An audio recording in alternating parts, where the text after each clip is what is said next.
So, let's face it, Animal Jam's economy is very confusing. And if you're a new player, or if you just don't know what you're doing, it can be hard to get rare items. Have you ever had a dream item that you wanted to get but could never end up getting? Me too. I had no idea the worth and how to get it and how to trade up. But luckily, I did some research, and I'm going to share with you my theories on how the economy works. All of my sources that I use will be linked in the description for you to check out. So, come along and we'll take a walk. But before that, make sure to subscribe to my channel so you don't miss any of my uploads. And also leave a comment, suggest any new videos you want me to make, and I will reply to you if you comment because I appreciate your support on my channel. But anyways, let's get back to the video. So, from what I understand, Animal Jam operates on a laissez-faire economy. And what is a laissez-faire economy, you may ask? It's an economy with very little government interference. It was developed in the 18th century, and it's a system where the government focuses on enforcing contracts, protecting rights, and maintaining a legal and economic environment. We see this with AJHQ, how they moderate the chats and everything we do in game, governed by the terms of service. The market itself is a self-regulating market. This means that the supply and demand drive prices with minimal government interference. More on that later. Individuals are free to pursue their own economic interests and make decisions about their investments and consumption. Competition among businesses is encouraged to drive innovation, efficiency, and lower prices.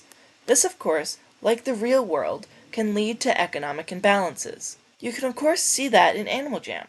Just like the two main trade hubs, Brady's Lab and Jama'a Township. When you step into Brady's Lab, you can see some pretty rich jammers.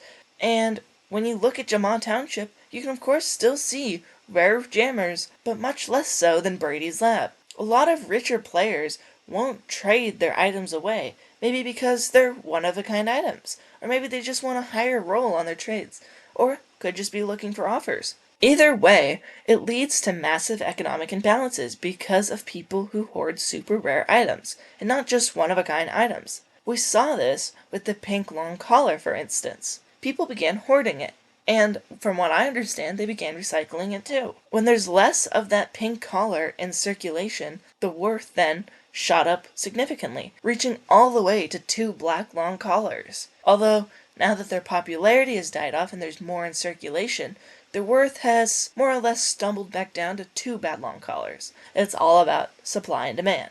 If the supply of an item goes up, then the prices go up. If the supply of an item goes up, then the prices go down.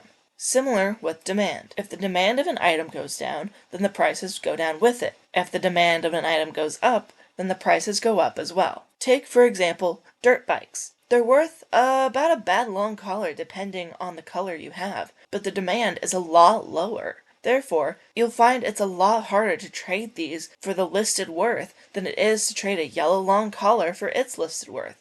It's just because more people are looking for yellow long collars than they are dirt bikes. And look at any in-store item. No one will really trade for a simple item like a necklace for a lot of worth because it's in stores and easily accessible to everyone. Similarly, in the real world, you wouldn't buy an orange for $100 because you know you can find an orange at, say, Walmart for $1.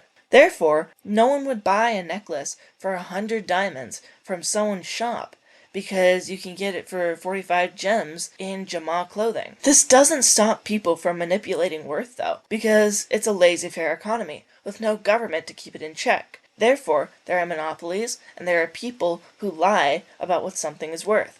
There are people who have a lot of worth, so much in fact, that they have some of the rarest items in the game. We have people who own items like the horse coin or an orange phantom rug, which are worth so many black long collars, it's hard to know how anyone can manage to have so many. Then we have people who manipulate worth of items, making them seem like they are worth more than they are. In other words, they are scammers. An example of this is the tan carpet versus the brown tile. Don't they look almost identical? At first glance, could you even tell the difference? The tan carpet is a beta floor, but the brown tile is available in stores. Many unexperienced jammers may have no idea the difference. This gives the people the opportunity to scam. With a lot of people returning to the game after years of not playing, or joining fresh and new, some may find it's hard to understand the worth of items or recognize a scam. The best rule of thumb is if something seems too good to be true, then it probably is. Now that you know how the economy works, let's go over how you can get rare in this economy.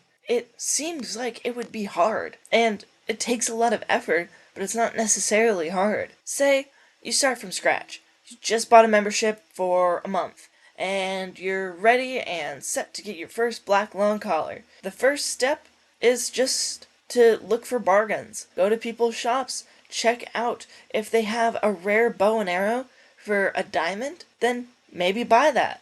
You can maybe sell it for 2 diamonds if you find the right person. Know the worth of items. If you're unsure, check the wiki.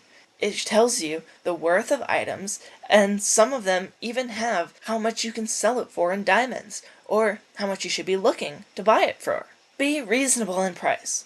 Don't mark things up so much that it's unreasonable. People won't buy it if there's an item that you can get easily, as we discussed previously. As we already talked about, people aren't going to buy a necklace for 100 diamonds when it's available in store for 45 gems. And don't trust every shop you see. Some people may not know the worth of items or try to manipulate the worth to scam you into thinking items are worth more than they are. If you're unsure, always look it up. You don't need to accept every trade. You don't need to accept a trade that's under, even if you've been trying for so long. You don't need to sell yourself short like that. Someone else will get you the maximum worth you can get. Be smart about it. You don't need to stock up on items that are worth a good amount but are still hard to trade away. Don't do what I did. Keep in mind that everything will go up and down in value. For example, about 3 years ago, a solid was worth about 500 diamonds. Now it's worth about 1,000 diamonds. Depending on the amount in circulation and how much demand there is for something, the worth will go up and down depending on that. There are some items that don't change very often, those being things like den betas. Den betas have had pretty much the same worth over the past few years because they can still be obtained, although very rarely, through the Forgotten Desert. Spike collars, on the other hand, have gone up due to the exploit done by a few people a few years ago that made it so you could claim prizes quicker in the Forgotten Desert, and therefore having a higher chance of getting a spike collar. To combat this, Animal Jam HQ removed spike collars from the Forgotten Desert, and made it so you cannot claim a prize within the first few minutes. If you do claim it, it automatically gets deleted.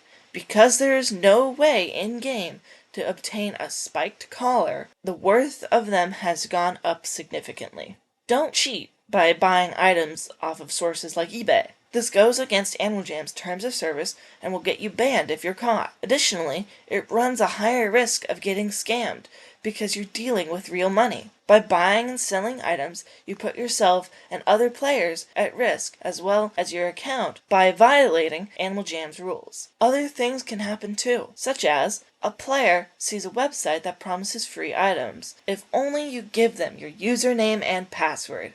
The player shares their login information, which means that account is now compromised, and the items will be stolen and moved to another account. An account that works with the seller, or is a storage account for that seller, who then sells those items on eBay or other sites. Think, too, of the accounts that get stolen because of the 2020 data breach. Some people will sell those stolen accounts and sell the items that came off of them too. Is it really worth it to buy items that came from an account that could have been run by a young child who found out in 2020 that they lost everything due to the data breach? So many people lost accounts to the data breach, and so many wrongfully profit off of it. It's so wrong. Another example of this is if another player then buys those items off of eBay or another site. They then use a credit card or PayPal to buy those items. The seller will get the money, then they can just give the buyer nothing.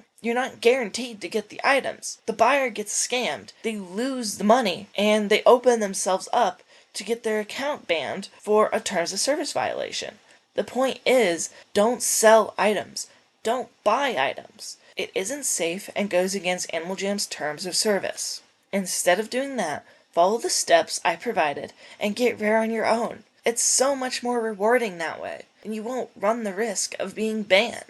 Additionally, there have been a resurgence of people claiming that you can get the Forgotten Desert items that used to be available, i.e. spike collars, if you just click on their link and go to the website, put in your information, and log in there. It will not work. They will take your information. Don't trust links on the internet. Don't trust people on the internet. You don't know who is behind that screen. They don't have your best interest in mind all of the time. That being said, on that bleak note, I hope you guys enjoyed this video. If you did, be sure to leave a like and subscribe, and I will see you guys next time. Bye guys!